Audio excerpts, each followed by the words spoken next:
Good afternoon from Sacred Space at Titania's Realm. It's still Saturday, the 21st of February 2026, and the time is, I forgot, what is the time? 1:57 p.m.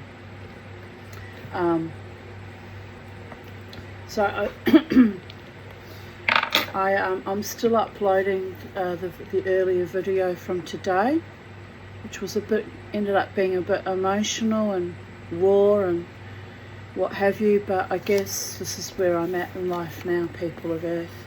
This is what's left to me from decades of abuse and othering and ghastly fucking horror, and me clinging on like a life raft to the few good and kind and honouring people, and like earth angels, and clinging on to my ideals of a better life, not just for me but for everyone. And sometimes it just comes across as a bit crazy, I'm afraid. In an inverted, topsy-turvy world, goodness and righteousness and honour and integrity just seems a little bit berserk. But we all have to have something to hold on to give our lives meaning and give us hope. And I guess that's who I am now, the hopeless and the hapless and the loveless, holding on to Pollyanna, sometimes quite absurdist, fairy realm type ideals.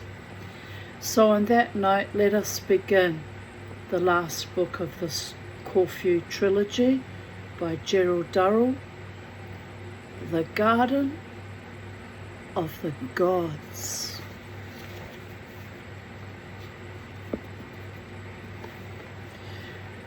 This book is for Anne Peters, at one time my secretary and always my friend, because she loves Corfu and probably knows it better than I do.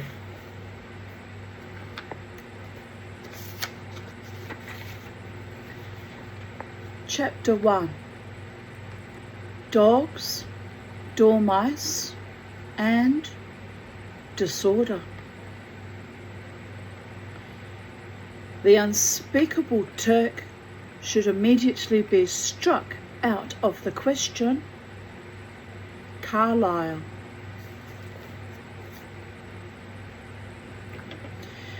That summer was a particularly rich one.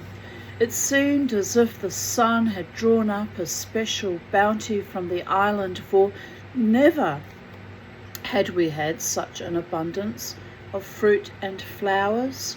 Never had the sea been so warm and filled with fish. Never had so many birds reared their young, or butterflies and other insects hatched and shimmered across the countryside.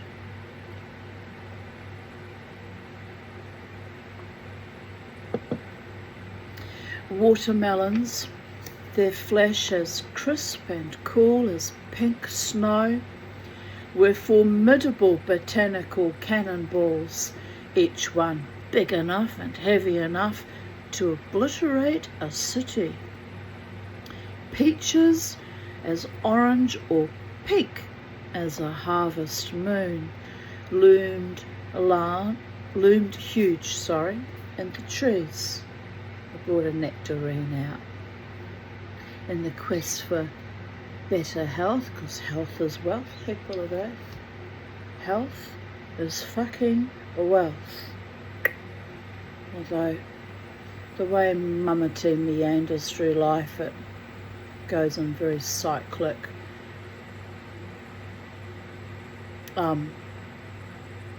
virtues of array and disarray according to my mood state or what cravings I have at the time. It's a good sign that I'm actually eating fruit though, because it's not my favourite thing.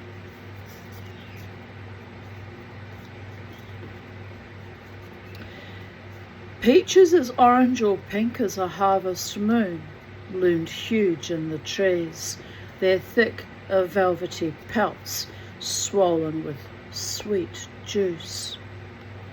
The green and black figs burst with the pressure of their sap, and in the pink splits the gold-green rose beetles sat dazed by the rich, never-ending largesse. Trees had been groaning with the weight of cherries, so that the orchards looked as though some great dragon had been slain among the trees, bespattering the leaves with scarlet and wine-red drops of blood.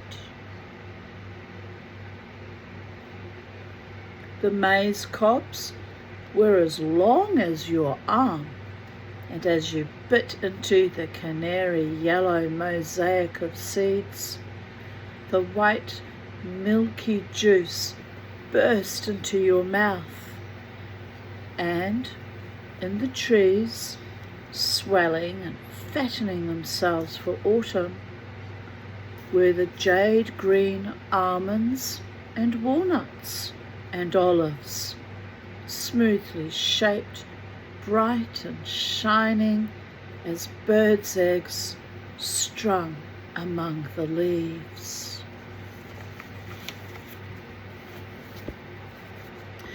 Naturally, with the island thus burst with life, my collecting activities redoubled, as well as my regular weekly afternoons spent with Theodore.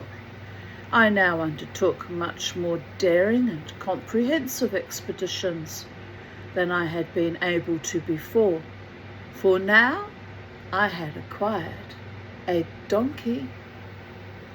This beast, Sally by name, had been a birthday present, and as a means of covering long distances and carrying a lot of equipment, I found her an invaluable, if stubborn, companion. To offset her stubbornness, she had a great virtue. She was, like all donkeys, endlessly patient. She would gaze happily into space while I watched some creature or other, or else would simply fall into a donkey doze, that happy trance-like state that donkeys can attain when, with half-closed eyes, they appear to be dreaming of some nirvana and become impervious to shouts, threats, or even whacks with sticks.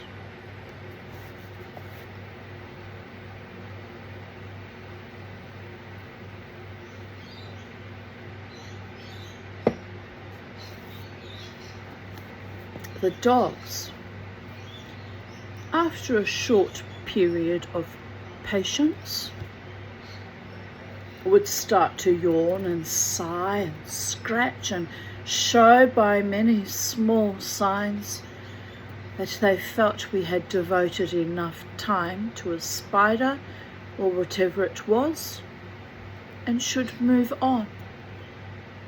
Sally, however, once she was in her doze, gave the impression that she would happily stay there for several days, if the necessity arose. One day, a peasant friend of mine, a man who had obtained a number of specimens for me and who was a careful observer, informed me that there were two huge birds hanging about in a rocky valley, some 5 miles north of the villa. He thought that they must be nesting there, From his description, they could only be eagles or vultures, and I was most anxious to try to get some young of either of these birds. My birds of prey collection now numbered 3 species of owl, a sparrowhawk, a merlin, and a kestrel, so I felt the addition of an eagle or vulture would round it off. Needless to say, I did not vouchsafe my ambition to the family, as already the meat bill for my animals was astronomical. Apart from this, I could imagine Larry's reaction to the suggestion of a vulture being inserted into the house. When acquiring new pets, I always found it wiser to face him with a fait accompli, for once the animals were introduced to the villa, I could generally count on getting Mother and Margot on my side.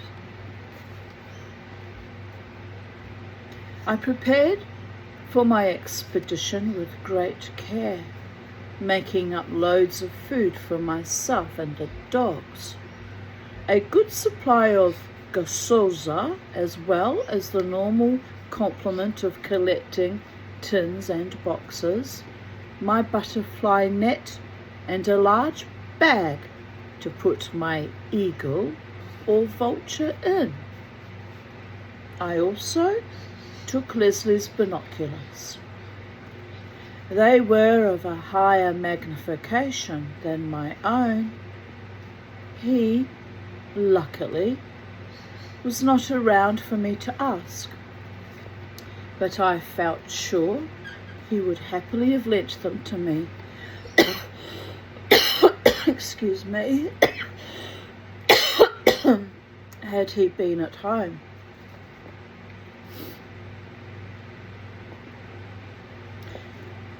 Having checked my equipment for the last time to make sure nothing was missing, I proceeded to festoon Sally with the various items. She was in a singularly sullen and recalcitrant mood, even by donkey standards, and annoyed me by deliberately treading on my foot and then giving me a sharp nip on the buttock when I bent down to pick up my fallen butterfly net. My pony Asphiloth used to do the same thing to me. Cheeky. She took grave offence at the clout I gave her for this misbehaviour, so we started this expedition barely on speaking terms. Coldly I fixed her straw hat over her furry, lily-shaped ears, whistled to the dogs, and set off. Although it was still early, the sun was hot, and the sky clear, burning blue, like the blue you get by scattering salt on a fire, blurred at the edges with heat haze.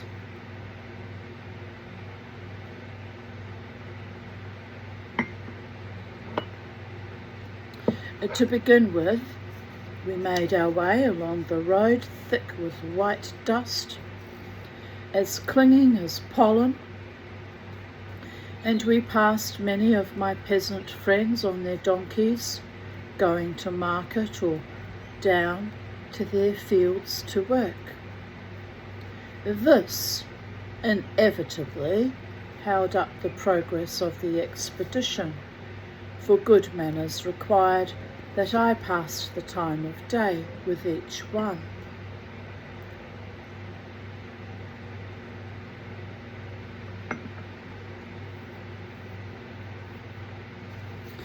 In Corfu, one must always gossip for the right length of time, and perhaps accept a crust of bread, some dry watermelon seeds, or a bunch of grapes as a sign of love and affection.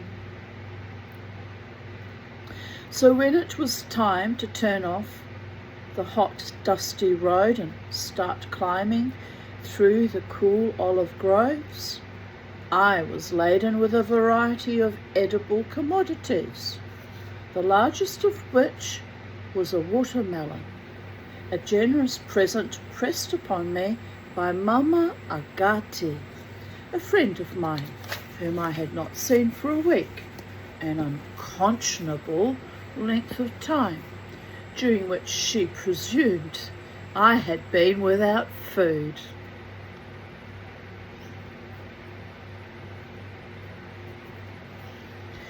The olive groves were dark with shadows and as cool as a well after the glare of the road.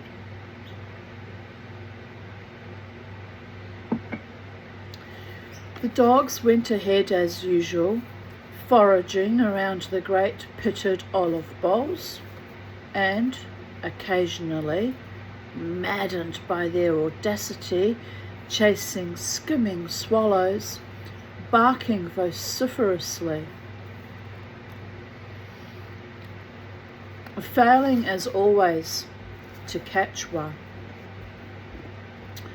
they would then attempt to vent their wrath on some innocent sheep or vacant-faced chicken, and would have to be sternly reprimanded. Sally, her previous sulkiness forgotten, stepped out at a good pace, one ear pricked forward, the other pricked backward, so that she could listen to my singing and comments on the passing scene. Just going to check on my birdie boys. You're so quiet, my little handsome ones. My darlings, my sweethearts. Yes, Kermie. Oh, bless. He tucked his head behind his wing. They're hot and they're tired. And they're just plain over it. I know the feeling.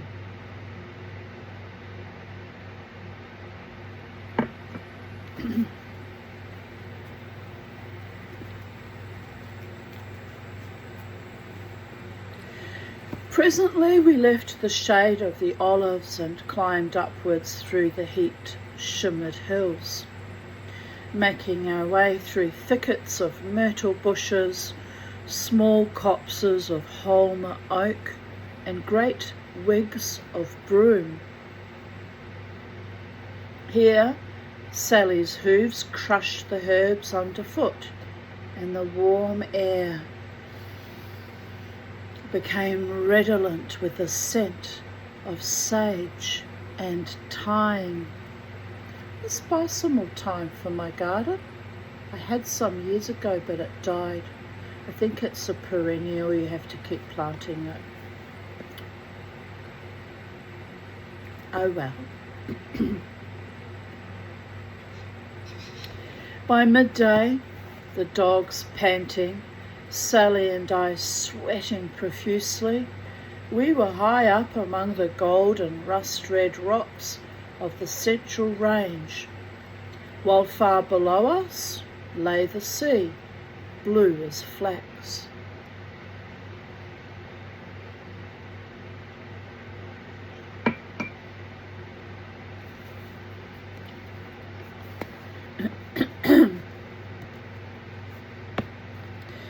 By 2:30, pausing to rest in the shade of a massive outcrop of stone, I was feeling thoroughly frustrated. We had followed the instructions of my friend and had indeed found a nest, which, to my excitement, proved to be that of a griffin vulture. Moreover, the nest, perched on a rocky ledge, contained 2 fat and almost fully fledged youngsters at just the right age for adoption. So he's stealing babies, isn't he? Oh well. Oh well. If it weren't for that, we wouldn't have these wonderful stories. You steal my babies, I will kill you. but my babies were stolen in a way by long-term abuse, and then the final kicker, the COVID e-book. Evil it is, absolutely evil. But my babies are not babies anymore. They're 40 and 38. So, there's not very much I can do about it. The snag was that I could not reach the nest, either from above or below. After having spent a fruitless hour trying to kidnap the babies, I was forced, albeit reluctantly, to give up the idea of adding vultures to my birds of prey collection. Finally, the vultures put up more of a fight for their babies than all the other birds put together. Birds of prey have spirit, great spirit.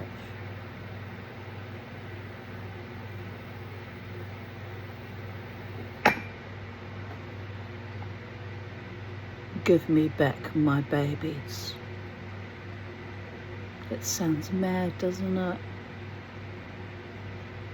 I can wish that things were different, that my children loved me, and that love was real, at least in one aspect of my life. But it's delusional and absurdist. No amount of psych meds or other recreational drugs, not that I indulged often in that, will ever give me back my loving family. It has to come from their own hearts, minds and souls. It's an impossible dream, and I just have to accept it and move on.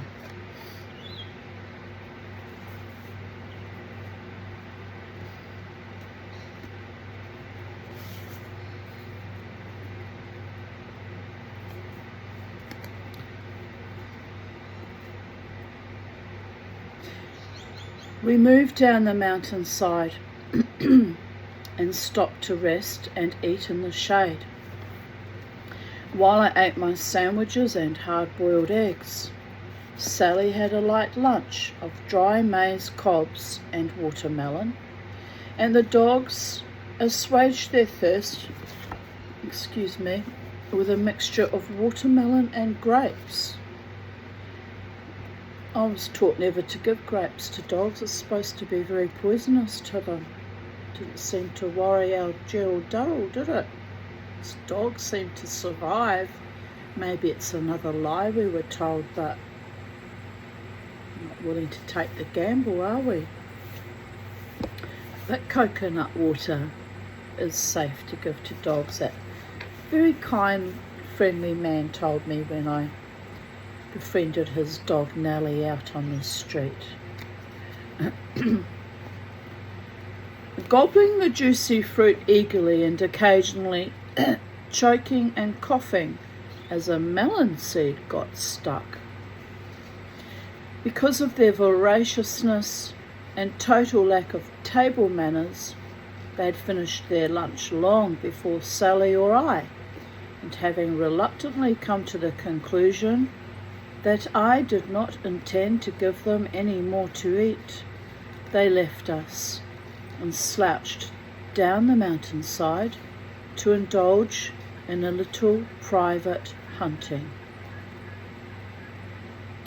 I lay on my tummy eating crisp, cool watermelon, pink as coral, and examined the hillside. 50 feet or so below where I lay were the ruins of a small peasant house. Here and there on the hillside, I could just discern the crescent-shaped, flattened areas which had once been the tiny fields of the farm.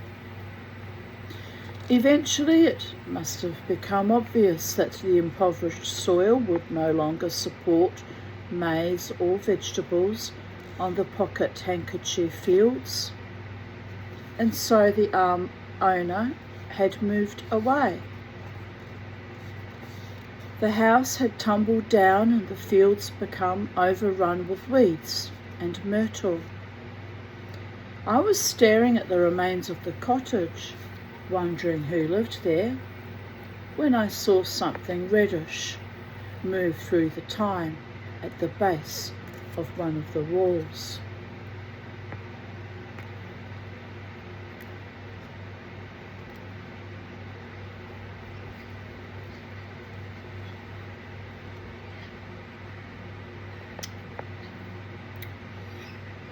I'm getting hungry, people of Earth. I'm getting hungry. I've cooked up some rice which is sitting there in the stove, and I need to heat up the lovely mince and veggies I made last night and mix it with the rice. But I thought, oh, I'll just have this bit of nectarine now while we're reading and carry on, people of Earth.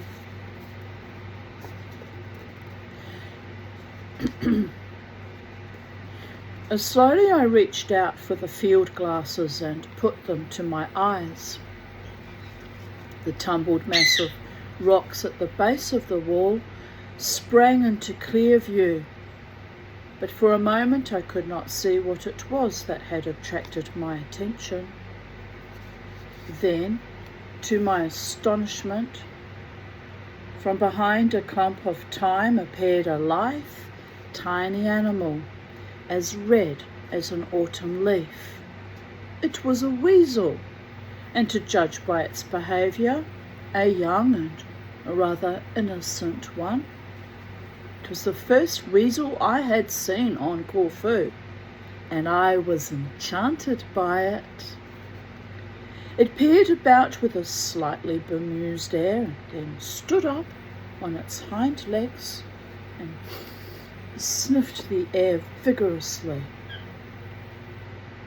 Apparently not smelling anything edible, it sat down and had an intensive, and from the look of it, a very satisfying scratch. Then it suddenly broke off from its toilet and carefully stalked and attempted to capture a vivid canary yellow brimstone butterfly. The insect, however, slipped out from under its jaws and flipped away, leaving the weasel snapping at thin air. Hello, lorikeets, and looking slightly foolish. It sat up on its hind legs once more to see where its quarry had gone, and, overbalancing, almost fell off the stone on which it was sitting.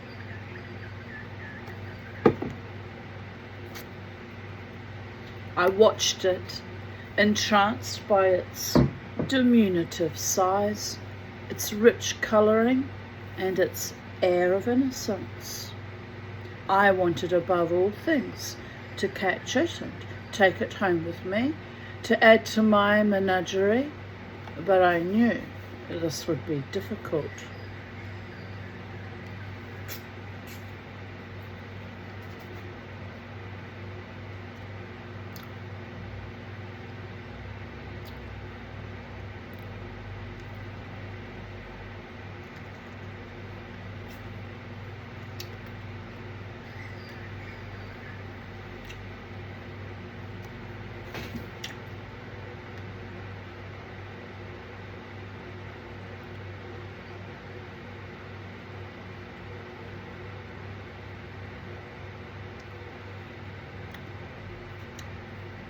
I need to make myself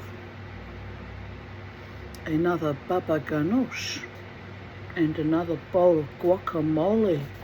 Oh, that was so good. When did I make the guacamole? About a week ago. It was so delicious, it was almost, but not quite, you understand, orgasmic. So long since I'd had a homemade guacamole. I used to make it fairly regularly, but for some reason I hadn't for years. Anyway, we're back, making healthier food and living our very best lives.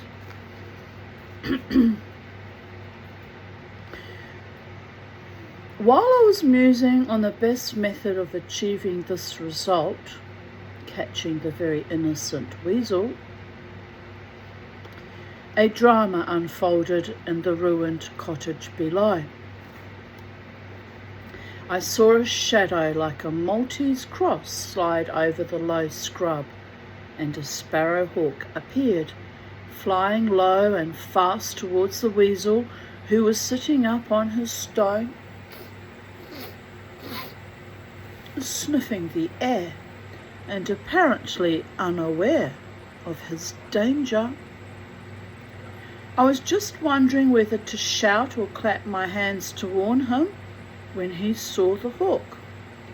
With an incredible turn of speed, he turned, leapt gracefully onto the ruined wall, and disappeared into a crack between two stones that I would have thought would not have allowed the passage of a slow worm, let alone a mammal the size of a weasel.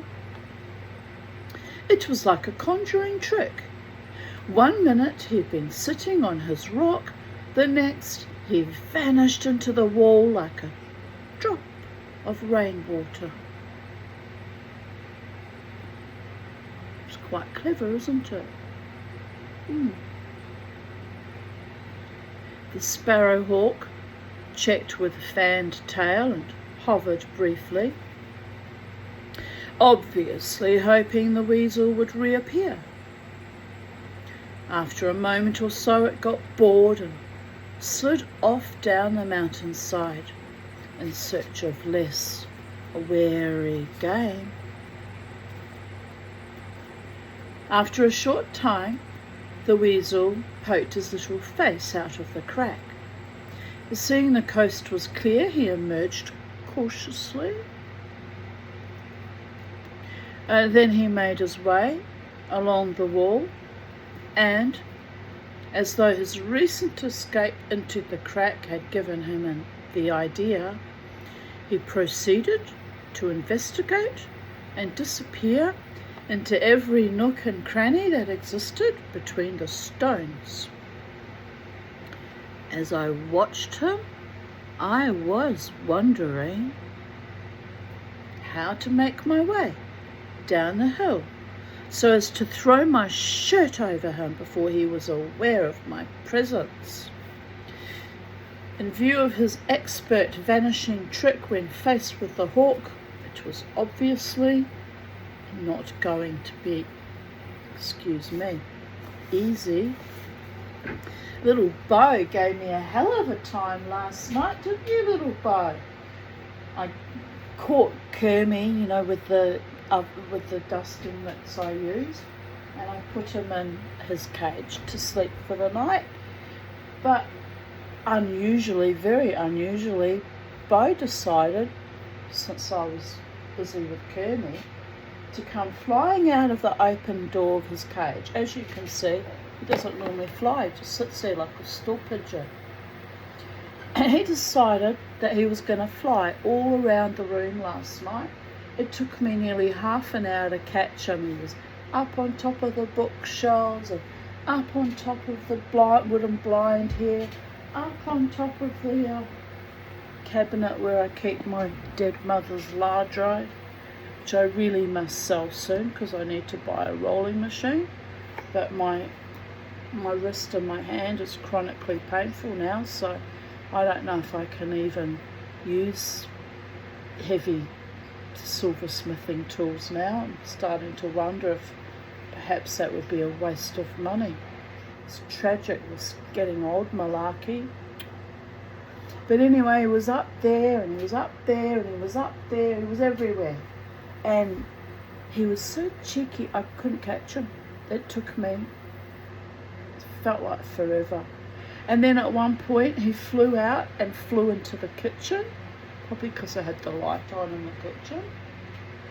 So then I was chasing him all over my kitchen. He was on top of the hutch and top of the, you know, curtain rods, and just, he was everywhere, man, last night, like the Leyland brothers.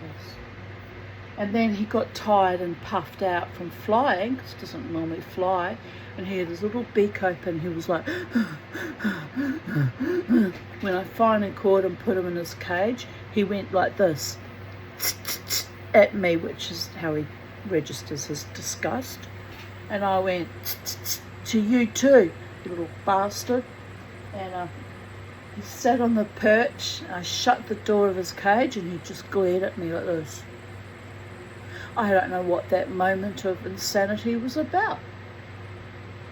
At sunset, when he should be going to sleep, he decided to go wild and run amok, fly amok. Had a fabulous time, didn't you, little bug? But today's sitting there quite tired and peaceful and chilled out. Oh, I'm thinking what might have happened, because I left them together in the cage, locked in, while I went to see my doctor and had my early dinner and my outing at Newfound Park. I think they might have been fighting. So when I put Kermie into bed, little one must have decided to act out.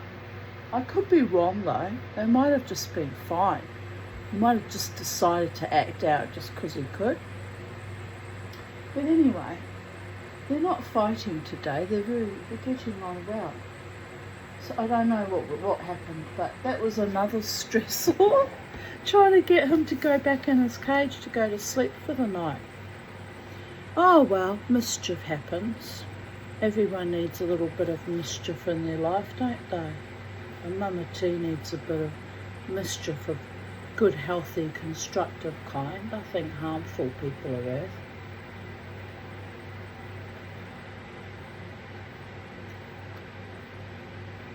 I'm thinking I'm going to go to that park more often after my debrief, if they continue to be, you know, between 3 and 3:30 in the afternoon. It's a nice way to spend the afternoon, sitting at the park. I might even take my sketching supplies or a book and, you know, not worry about the very nosy, very judgmental, investigative new farmians who think they're too posh to push, and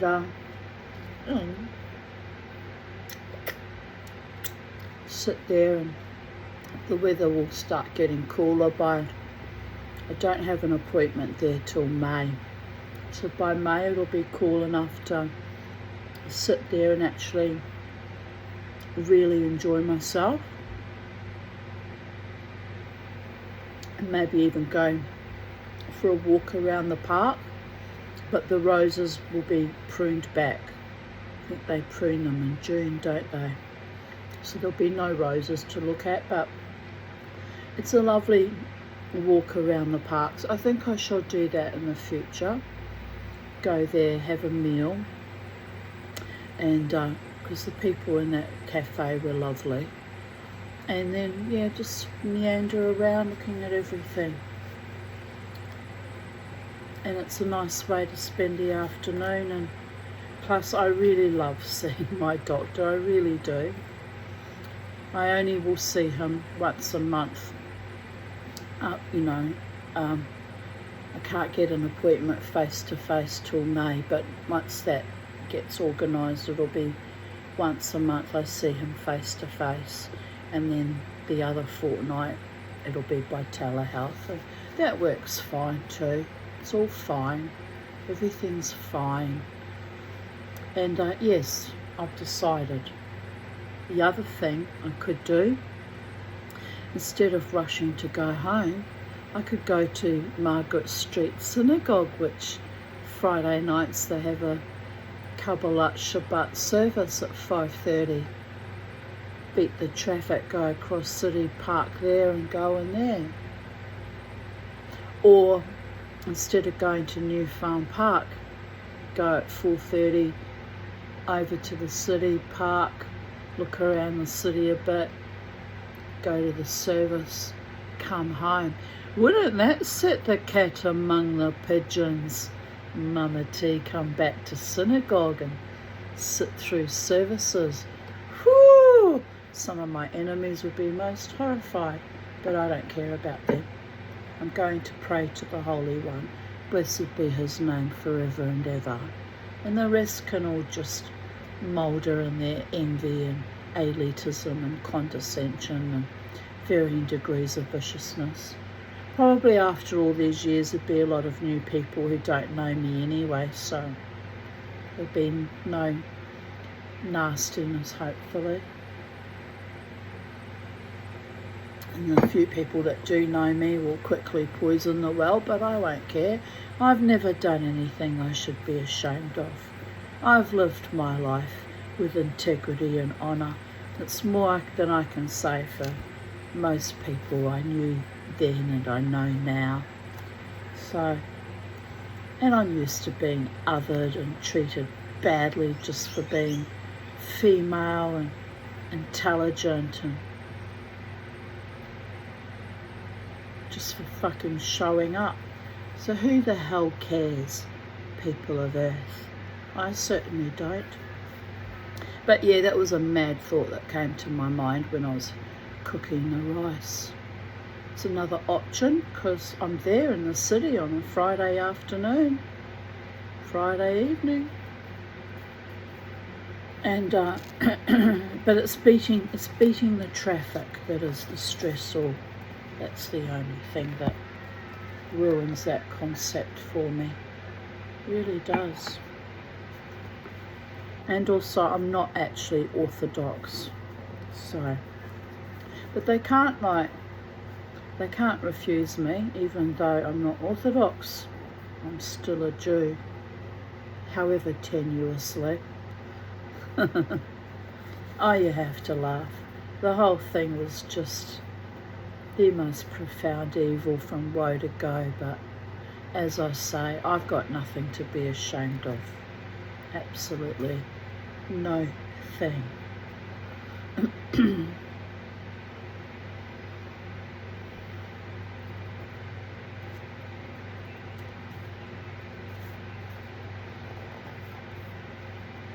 Right, where were we? Dealing with weasels. It's a bit synchronistic, isn't it? Dear goddess. Anyway, at that moment he slid, sinuous as a snake, into a hole in the base of the wall. From another hole, a little higher up, there emerged a second animal in a great state of alarm, which made its way along the top of the wall and disappeared into a crevice. I was greatly excited, for even with the brief glimpse I had got of it, I recognized it as a creature that I had tried for many months to track down and capture, a garden dormouse, probably one of the most attractive of the European rodents. It was about half the size of a full-grown rat, with cinnamon-coloured fur, brilliant white underparts, a long furry tail ending in a brush of black and white hair, and a black mask of fur beneath the ears, running across the eyes and making it look ridiculously as though it was wearing an old-fashioned mask of the sort that burglars were reputed to indulge in. $4 shoes. That idiot would probably be there actually if I went to the Kabbalat Shabbat services. He presents himself as a devout Orthodox man. That one, that cesspit of evil.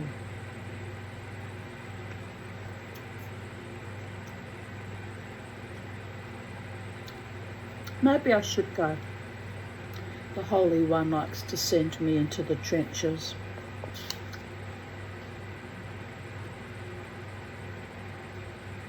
Throws me into dark and turgid and sometimes life-threatening evil spaces, and sees how quickly things get cleaned up. Clean up on all five, am I right? The Mama T. What a fucking life. It's so absurdist, it's almost comical. But anyway, I fear no man, no woman, no child, but God. Maybe I don't particularly fear God either, since he cast me down to this earth 16 times without respite.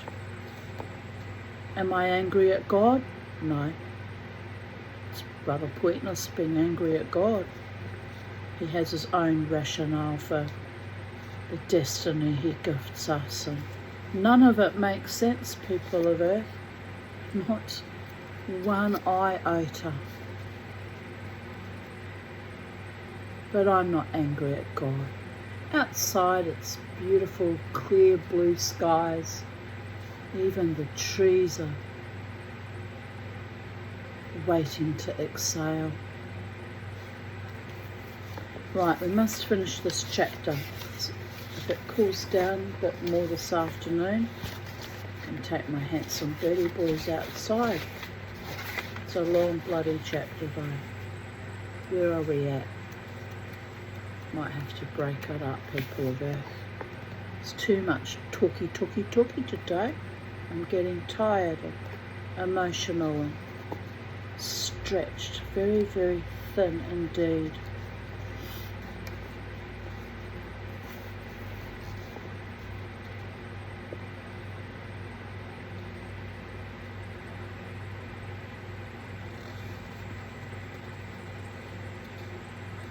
I was now in something of a quandary, for there below me were two animals I dearly wanted to possess, one hotly pursuing the other, and both of them exceedingly wary.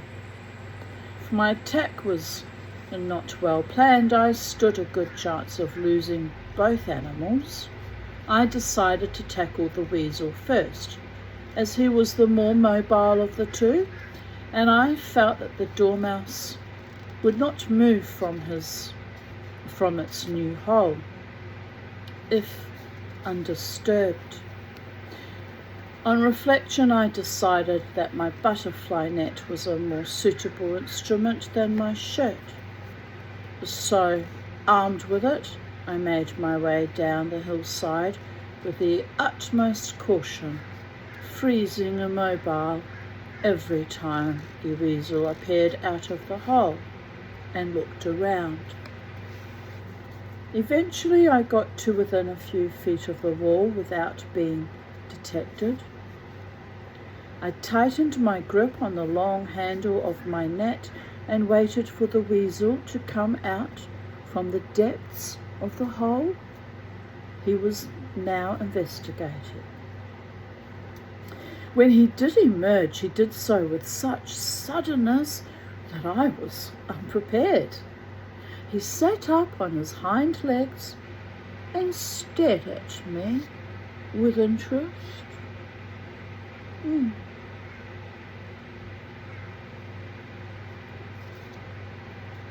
Untinged by alarm. I was just about to take a swipe at him with my net when, crashing through the bushes, tongues lolling, tails wagging, came the three dogs, as vociferously pleased to see me as if we had been separated for months. That's the lovely thing about dogs, isn't it? They love you no matter what, no matter who. Might get myself another doggy. Still thinking about it. It's a big commitment. and a big expense.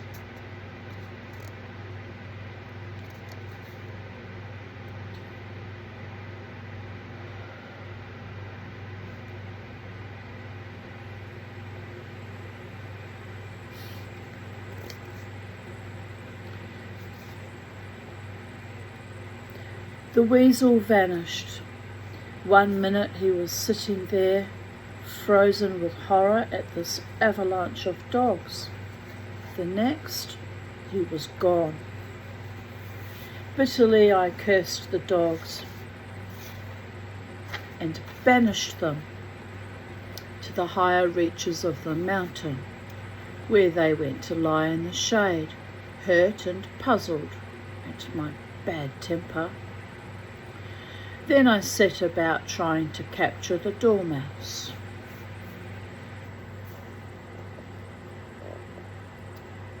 Let's just see how long we go on about the dormouse, because I might break off. I've seen where I can break off. Right, we'll carry on.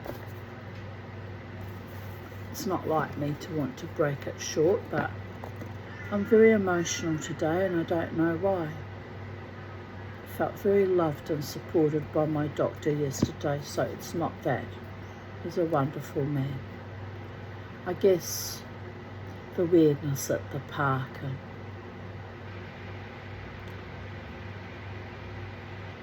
it's very weird. It's our world now. It's very, very, very weird.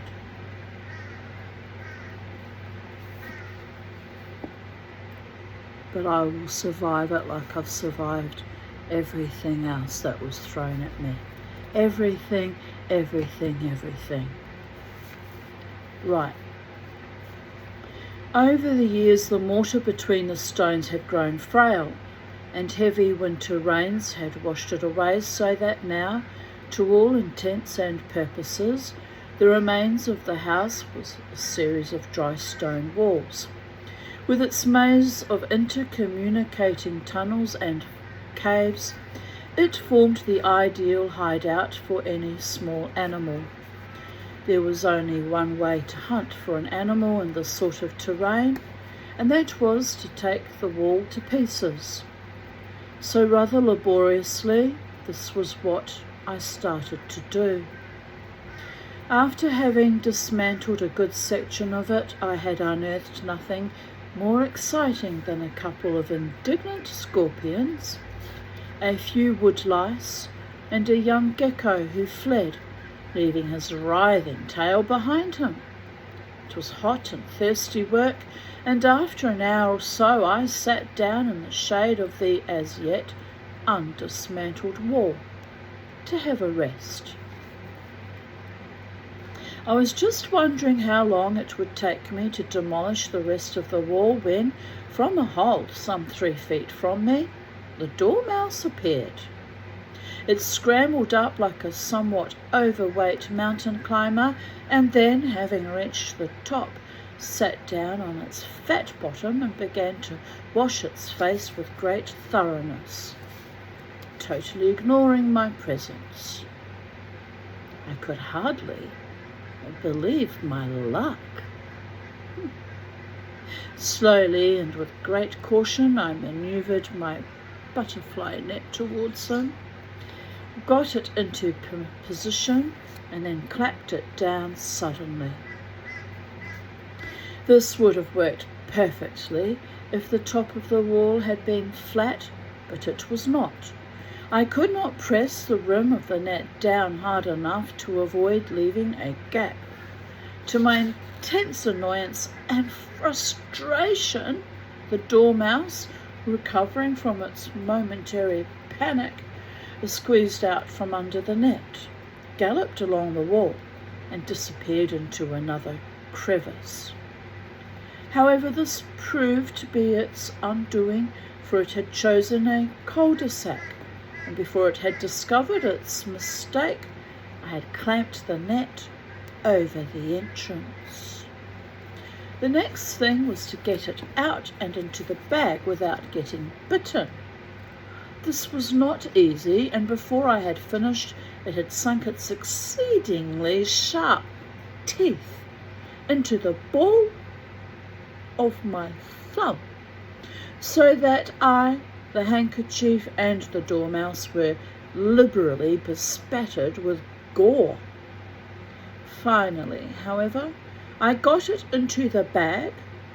Delighted with my success, I mounted Sally and rode home in triumph with my new acquisition. This bloody blouse shows off my bra straps. There's always something wrong with my clothing. It's never perfect, people are there. Drives me a bit batshit crazy, quite frankly. Turkey's here. He doesn't have to worry about bra straps, does he? We should fling the bra off and free ball today. It's so hot, and who cares? I'm home alone, aren't I? Who's going to see?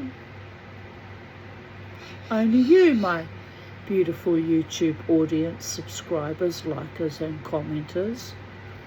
The mama tea and free balling is not a good look, although I did do it for 2 years, from 2009 to 2011.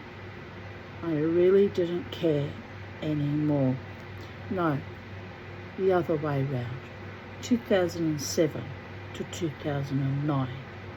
Then I regained my brassiere and my dignity and my fashion consciousness.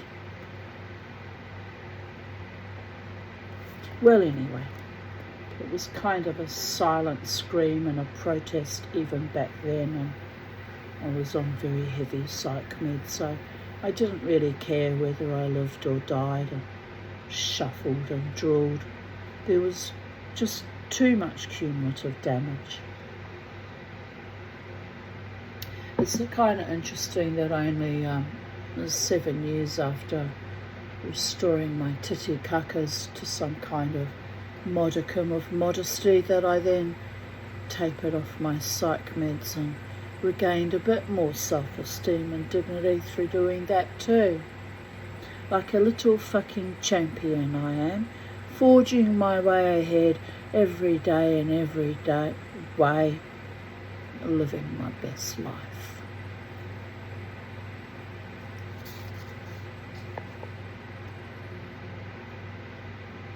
Which my psychiatrist reminded me is how he knows I'm doing well. To you, doctor. Right. Finally, however, we read that. He rode home in triumph with his new acquisition. Right. One arrival at the villa, dear goddess. On arrival at the villa, I carried the dormouse up to my room and housed it in a cage which had until recently been the home of a baby black rat. Yuck. I'm not fond of rats. I'm really not. This rat had met an unfortunate end in the claws of my Scops owl Ulysses, who was of the opinion that all rodents had been created by a beneficent providence in order to fill his stomach, which seems reasonable for an owl. I mean, when you think about it, it's like not so reasonable if you happen to be the rat, but predator and prey. I could write an entire book about all the predators in my life that had the temerity, the audaciousness, the chutzpah, and the low caliber attitudes to mistake me for prey. The dirty, filthy motherfuckers. And if you're watching my video, you know who you are.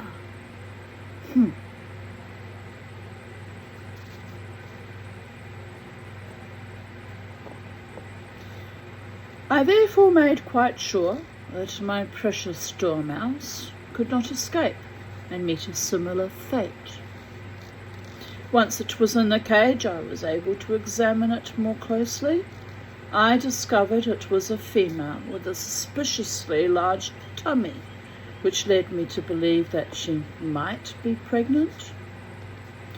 After some consideration, I called her Esmeralda. I had been reading The Hunchback of Notre Dame and had fallen deeply in love with the heroine, and provided her with a cardboard box full of cotton waste and dried grass on which to have her family. Cotton waste? Cotton waste? Don't know what he means by that. Maybe cotton wool shreds, or it's a bit odd, isn't it? For the first few days, Esmeralda would leap at my hand like a bulldog when I went to clean her cage or feed her, but within a week she had grown tame and tolerated me. Like my boys, isn't it? It's only been 9 feckin' months. We're still not there yet, Mama T. I was cleaning their paper because they poopy kids, you know. So I cleaned the paper each day. And Kermie was sitting up there going at me, didn't like me being so close inside his cage with him. Whew, was he annoyed. But shit happens, boys. It keeps happening, so someone has to clean up on aisle 5. That someone has to be me, since I'm their human mother, flock leader, owner, friend, a patron, keeper, however you want to frame it. Anyway, I've got so much attitude, those 2 little birds. It's quite delightful. I like my pets to have attitude. Attitude is everything, people of Earth. Of freedom to the people, and as much freedom as is possible to the pet birdies as well. Little Bo exercising his freedom last night was rather annoying, but you know, he wanted to fly. He's got wings, therefore he flies. It's quite logical, isn't it? Just not at sunset when you're supposed to be hunking down going to bed, Bo. You weird little grey feathered freak. Anyway, we're all good. We're all good, people of Earth.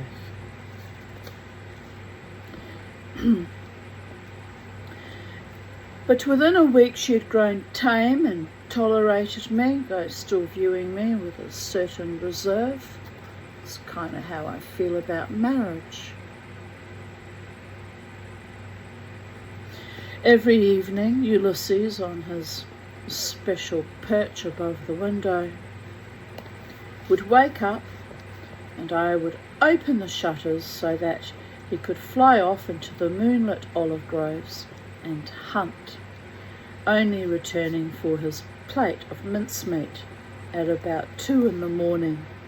On the subject of marriage, I have to laugh. Many, many years ago, we're talking 30 years ago, after my separation from my husband, or might have been prior to my separation actually, I was seeing quite a few fortune tellers. I was waiting for just one to say, no, everything's fine. You know, you'll get through this. You'll sort things out. You'll find your way back to each other again. You'll stay married. I was that much in denial about what an ass I was actually married to. I really was. Didn't want to lose status and money and my little family. I was trying to hold everything together. I held it together for 10.5 years, and really I should have left. I should have left when he hurt me 6 months into the marriage, and again when I had Crystal, because he was that awful to me. But I stayed and I gave him another child. To be fair, Jasmine was a bit of an unexpected surprise package, so I decided that, you know, having 2 little babies and a sibling for Crystal would not be the end of the world. But then I was truly locked in with 2 small baby girls, and all the viciousness that surrounded me on a daily basis. I was truly a wild bird kept in a gilded cage, poked at by long, thin sticks of evil from every vector. It was appalling. No wonder I went into serious bouts of depression. Long, long bouts of depression. You're not really depressed if you actually are surrounded by evil, enmity, people of earth. You're just merely trying to survive it all. Anyway, but I saw this particular fortune teller, and I've never forgotten it, actually. It's odd. She said to me, in your 60th year, that part hasn't come true, people of earth. I did think it might, but no, that was another delusion, evil trickster game played with me. En masse. There was so many involved in that game that I want to vomit in my mouth when I think about it now. But again, I was in denial, thinking I had friends that cared about me, at least on some level, even if only just tolerating me doing my wild mosh. No. More rot than you can poke a stick at. But I digress. This fortune teller said, you'll get married again. I said, I don't want to ever get married again. I'm still trying to extricate myself from this shithole disaster I got myself into at 19, 1 month and 8 days of age. She looked at me quite astonished. She said, Tanya, she said, you might actually want to be married again if you found a man who truly loved you and treated you with kindness and honour and decency and integrity. You might even delight in cooking for him and being a traditional type wife. I said, me? A traditional wife? A thing of that sort, I said. I'm too free-spirited and wild and too intelligent to shackle myself to some man to be a traditional, docile, submissive, slathering wife. I said, that's the equivalent of murdering me. You might as well just murder me now and get it over and done with. Unfortunately, those words came true 3 more times, but anyway.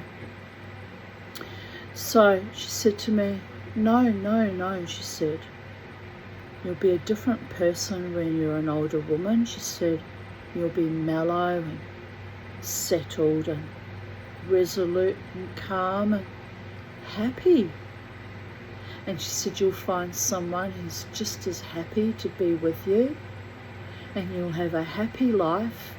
And I thought, at the time, what's this stupendous, ridiculous promise of a fairy story? But do you know what? I held on to that dream, presented to me by someone for about $30 worth. Bought me that dream. All these decades I've held on to it, that one day I might find a real love one day, someone I'm truly safe with, doesn't just offer false promises so you can rip it away from me like all of them have done.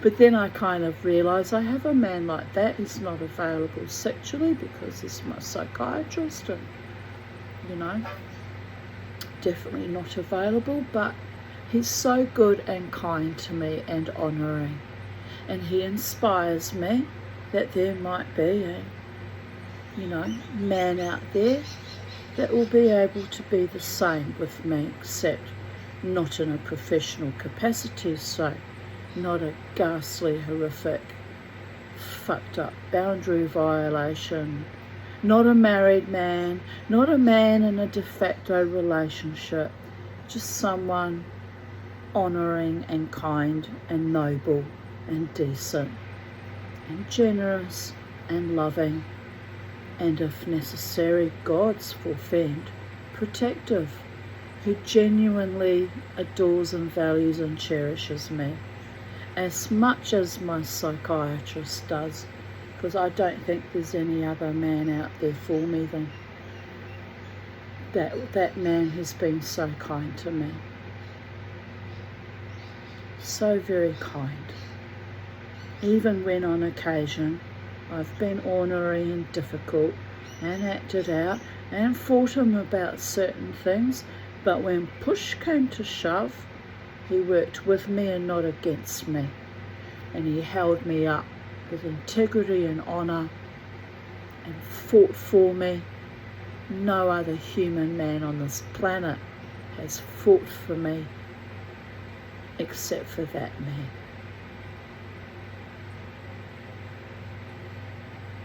So there is hope for me that there might be someone else out there that might come into my life and have grace and couth and honour and integrity towards me and choose me even though I'm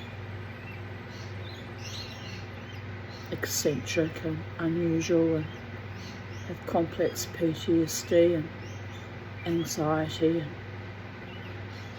a great need and desire to remain free even in relationship, not by cheating or screwing around. You understand, it's not my style. When I love a man, I love a man.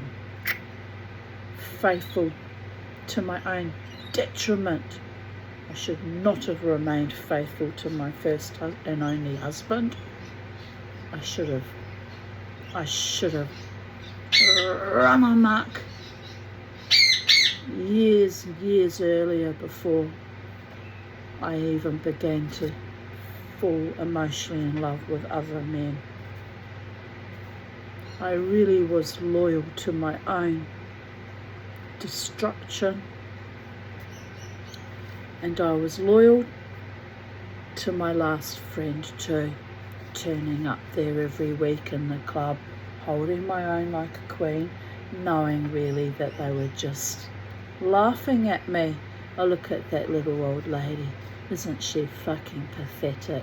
Oh, we'll just mollycoddle her along and let her have some delusion that we're actually her friend. Evil is what it was. Evil. But anyway, life goes on. I'm not actually that angry, and the reason I'm not that angry is because it wasn't my first rodeo. It was done to me in the Jewish community, it was done to me at university, it was done to me all throughout my schooling. The othering and the bullying and the treating me badly just because I dared to show up and exist in this world. Well, sorry, but no, not sorry. The gods have kept me here, even against my own will at times. So, all my enemies can just fuck the hell off, because I don't care. I'm no longer going to try and fight to belong in your little circles or your groups. I belong to myself, and it's been a long, hard fight. Long, hard, tortured fight to even come home to myself after what was done to me over and over and over again. So even if I found a man that I found attractive enough to desire again and even hope that I might have some kind of future with him, let's be real here, it's not going to happen, because nothing will ever regain my trust in humanity. Ever. That's the amount of cumulative harm that you did to me, people of Earth. Those enemies that are watching my videos still, because I'm not stupid. I can see what your favourite videos are, by the way. Keep going back to them over and over again, rather obsessively, I might add. It says more about you than it says about me, does it not? Your favourite videos. Well, some of them are quite lovely. It might be a boiled over, ornery old bag, but some of my videos on my own channel have been quite lovely. End of subject on that one. Can you hear the birdie boys, my little Kermie and Bo? You're picking up now. You want to come flying now? You come flying now. You can fly now, just not at night time. That was just mad, Bo. It was a bit bonkers last night. Come on, come fly to Mama. They finished having their siesta and they're all picking up now. They're both, picking up. But even the crows and the lorikeets are all picking up out there too. Life is beautiful. Tutto bellissimo.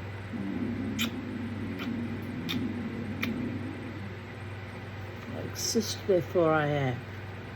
Courageously and unapologetically. Right, we're having a little moment here. It's been a day of moments. One moment at a time. Right.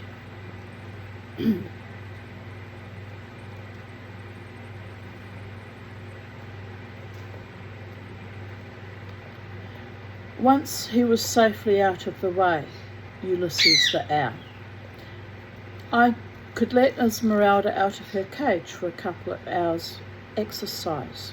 She proved to be an enchanting creature with enormous grace in spite of her rotundity, and would take prodigious and breathtaking leaps,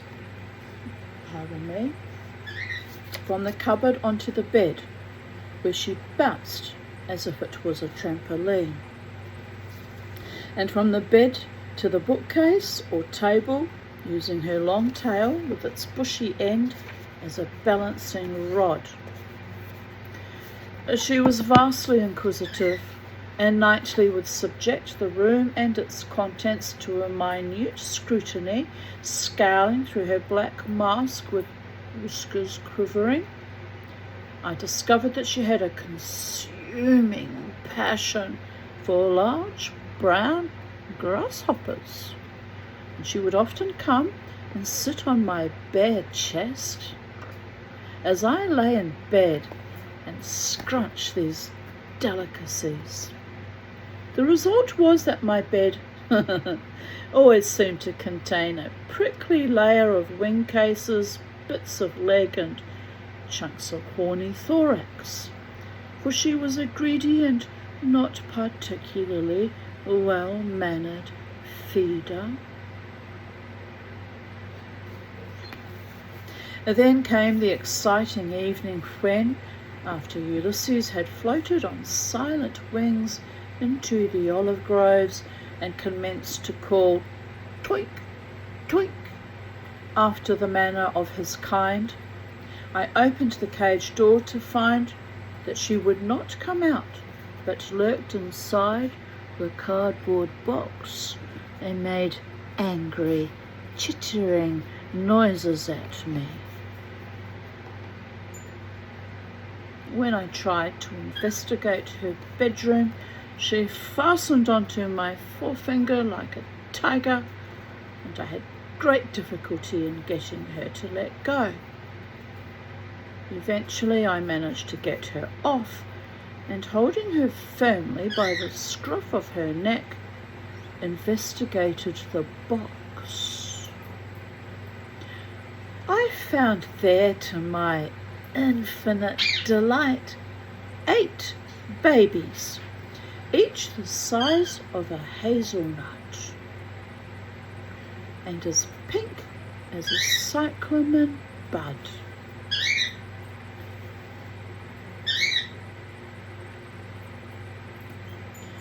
Delighted with Esmeralda's happy event, I showered her with grasshoppers, melon seeds, grapes, and other delicacies of which I knew she was particularly fond.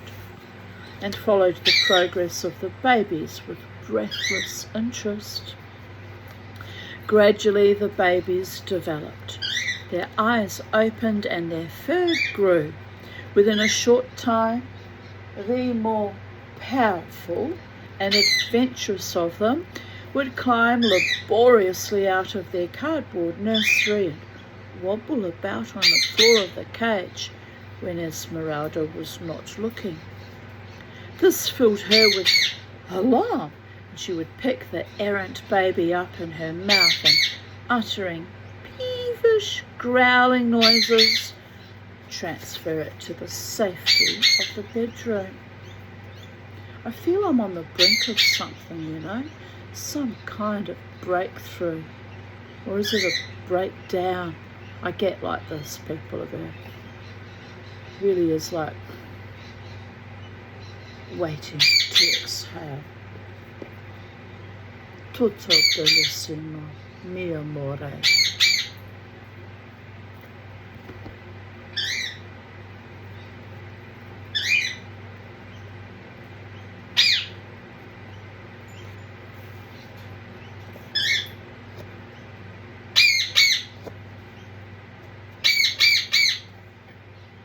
I tell you which was a bit weird and confronting.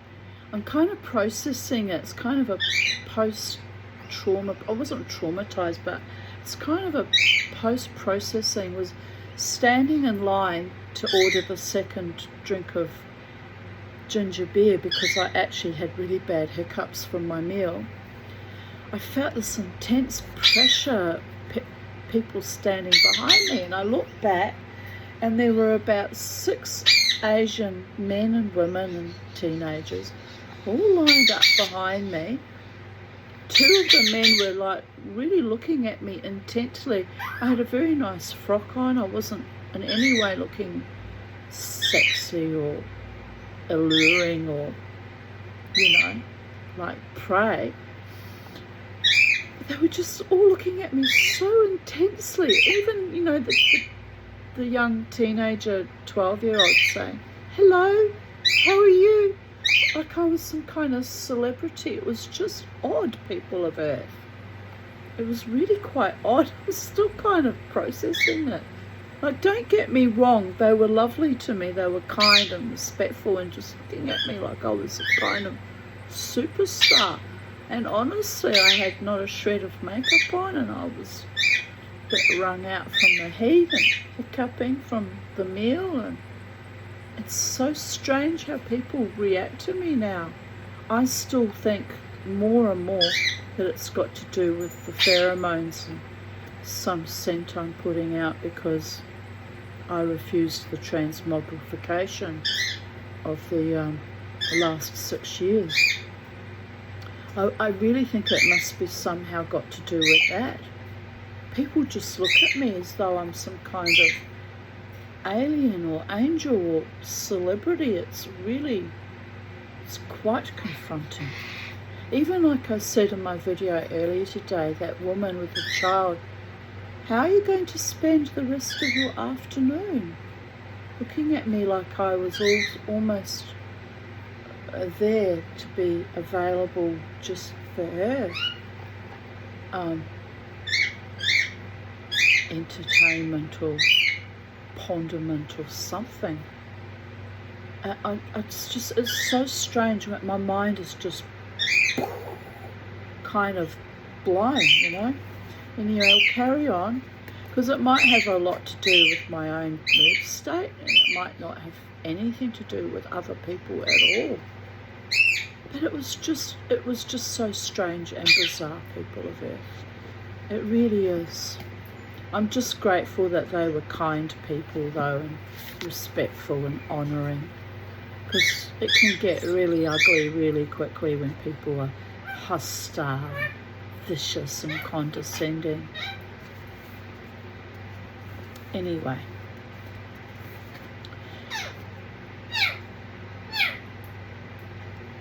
This was all very well with 1 or 2 removing the babies to the safety of the bedroom.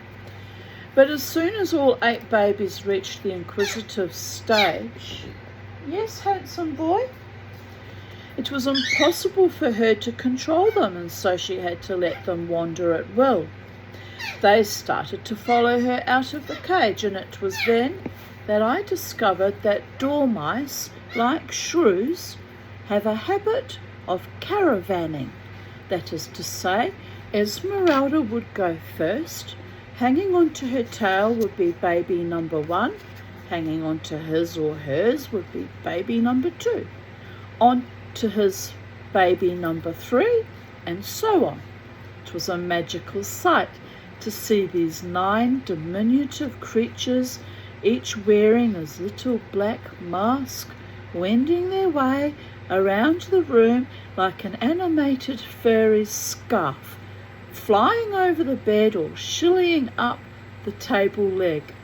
You know what? I'd like to see that. That would be adorable. A scattering of grasshoppers on the bed or floor, and the babies, squeaking excitedly, would gather round to feed, looking ridiculously like a convention of bandits. Eventually, when the babies were fully adult, sorry, I just had Spirit yell something out to me, and I'm like, no, that can't be right. That can't be right. So I'm going to ignore that. It's a compliment, but it can't be right. Eventually, when the babies were fully adult, I was forced to take them into the olive grove and let them go. The task of providing sufficient food for 9 rapacious dormice was proving too time-consuming. I released them at the edge of the olive grove near a thicket of holm oak, and these they colonized successfully.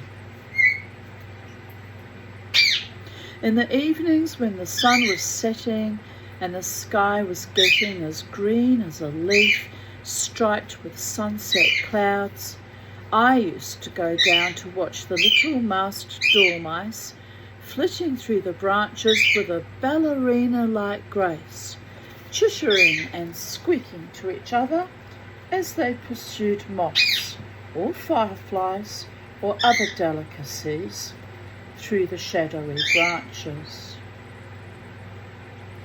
Right, we're going to break it off here. This is part 1 of dogs, dormice and, pardon me, disorder, because I'm hungry and I need to have some lunch. And I'll come back with part 2, no doubt, tomorrow or soon-ish. So on that note, got hiccups again. Bye for now from Sacred Space at Titania's Realm. And blessed be. Have a wonderful day, afternoon, evening, morning, night, wherever you are in the space-time continuum. And remember, as always, to never ever let the bastards grind us down. Bye for now.